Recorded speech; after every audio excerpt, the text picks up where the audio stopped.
Welcome to Hindu news 9.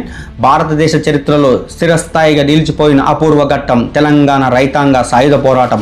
Nizam నవాబుల నిరంకుశ పాలనలో మగ్గిపోతున్న తెలంగాణ ప్రాంత చీకటి రోజుల నుంచి ఈ విప్లవం ఉద్భవించింది. భూమి లేని బతుకులు, దొరల అడుగులకు మడుగులొత్తిన వెట్టి చాకిరీ వ్యవస్థ, లక్షలాది మంది ప్రజలు అనుభవించిన ఆర్థిక దోపిడీ, అణచివేత ఈ పోరాటానికి ప్రధాన నాంది పలికాయి. జల్, జంగిల్, జమీన్ అంటూ ఆదివాసీ హక్కులకై ప్రాణాలర్పించిన అడవి బిడ్డ విప్లవ వీరుడు కొమరం భీం పోరాట స్ఫూర్తి ఈ ఉద్యమానికి బలమైన పునాది వేసింది.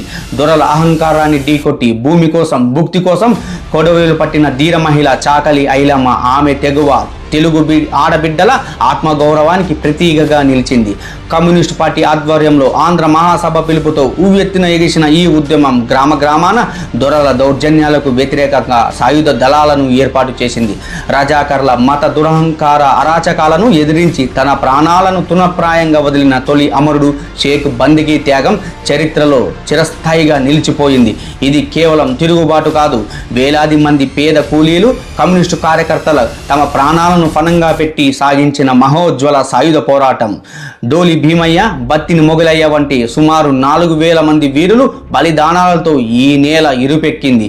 వారి త్యాగాలే తెలంగాణకు స్వేచ్ఛా వాయువులను అందించాయి. చివరికి భారత యూనియన్ సైనిక చర్యతో నిజాం పాలన అంతమై 1948 సెప్టెంబర్ 17న తెలంగాణ భారతదేశంలో అధికారికంగా విలీనమైంది. పీడిత ప్రజల విముక్తి కోసం, ఆత్మగౌరవం కోసం ప్రాణాలర్పించిన తెలంగాణ సాయుధ పోరాట అమరవీరులకు జోహార్లు. జై తెలుగు జనత.